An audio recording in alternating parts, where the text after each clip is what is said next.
হ্যাঁ চলে গেল। তো ফাইনালি সত্যি পূজা বিদায় হয়ে গেছে, মানে বিদায় যাত্রা যেটাকে বলে সেটা হয়ে গেছে। তোমরা আবার নেগেটিভ ভাবে নিও না, আমি একটু মজা করে কথা বলি, যারা আমাকে চেনে জানে তারা জানে, অনেকে বলে যে নিতে পারে না।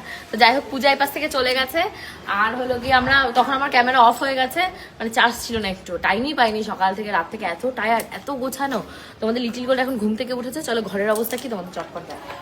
3 মিনিট বাবা এটা ধার বাজ শুরু করলো।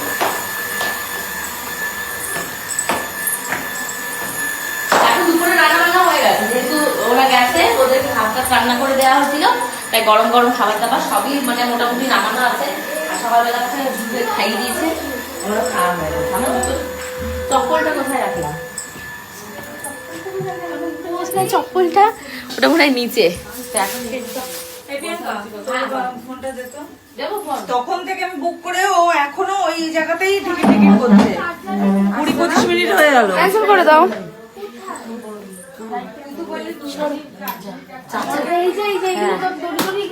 চার্জার খুঁজে পাচ্ছে না ওই বাবা, ঘরের কি অবস্থা দেখো। এমা এই ব্যাগটা নেবে না না কিসের জন্য? কিসের ব্যাগ এটা? ও পূজার ড্রেসের ব্যাগ, পূজার ওই যে সেই পেজটা ড্রেস, পেজটা ড্রেস রয়েছে এখানটায়। এখন আমাকে এগুলো সব গোছাতে হবে, মেয়েকে খাওয়াতে হবে, প্রচুর কাজে। বাসি বিছানা যেমন সেরকম রয়েছে, টলি পর টলি, খালি ঘরের ভেতর। এখন শুধু দেখতে পাবে কি বলো তো, টলি আর হলো জামা কাপড়, এগুলো কাঁচার জিনিস, এগুলো সব কাচতে দিতে হবে। এই যে হলো গামছা, গামছাটা নেয়নি, ভুলে গেছে নিতে।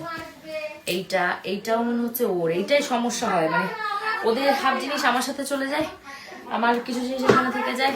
এটা কি হয়েছে? একজন কে মনে হয় শাড়ি দিয়েছে। যাই হোক এটা মার কাছে দিয়ে দাও তো, বলো কি গিফট দিয়েছে কে? ওই ঘরে খাটে ছিল। পূজাদি কেঁদেছে? পূজাদি কেঁদেছে? না না না কাঁদিনি, কাঁদিনি। আমার মা কাঁদছিল, আর আমি তো কাঁদবই না, আমার বিদায়ের সময় আমি কাঁদিনি এত বোন। আর আমার এই যে সকালবেলা এই ড্রেসটা পরেছিলাম, তো এখন এই ড্রেসটাকে ভাঁজ টাজ করতে হবে, অনেক কাজ আছে। আবার শিবানী দি তাড়াতাড়ি করো, আসো।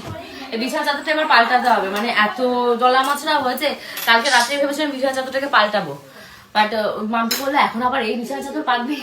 ওই বলে আমি বললাম আর ঝামেলা করবো না, তো এখন চটপট করে আগে বিছানা চাদরটা পাল্টাবো। এইখানে যা যা জিনিসপত্র রয়েছে যেগুলো লাগবে না সেগুলো সব ছড়িয়ে দিতে হবে। আর তার আগে সবার আগে যেতে হবে হলো লিটিল গোল্ডকে ব্রাশ করাতে। চলো লিটিল গোল্ডটাকে ব্রাশ করি, কেটে দেবো।